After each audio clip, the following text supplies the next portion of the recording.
Indian premier league జట్లు మాజీ అంతర్జాతీయ ఆటగాళ్లను అన్క్యాప్డ్ ప్లేయర్లుగా ఉంచడానికి అనుమతించే నియమాన్ని బీసీసీఐ తీసుకొచ్చింది.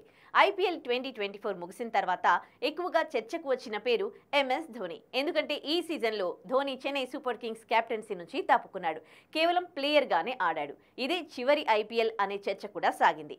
ఐపీఎల్ 2025 ఆడతాడా లేదా అనే ఉత్కంఠ ఇప్పటికీ ఉంది. కానీ బీసీసీఐ తాజాగా తీసుకున్న నిర్ణయంతో ధోనిని చెన్నై సూపర్ కింగ్స్ రిటెన్షన్ ప్లేయర్లలో తమతోనే అంటి పెట్టుకునేందుకు అవకాశం ఏర్పడింది. బీసీసీఐ తీసుకున్న నిర్ణయాలు చెన్నై జట్టుకు లాభం చేకూర్చాయని చెప్పాలి. ఇప్పుడు ధోని సీఎస్కేలో అన్క్యాప్డ్ ప్లేయర్గా జట్టుతోనే ఉండనున్నాడు.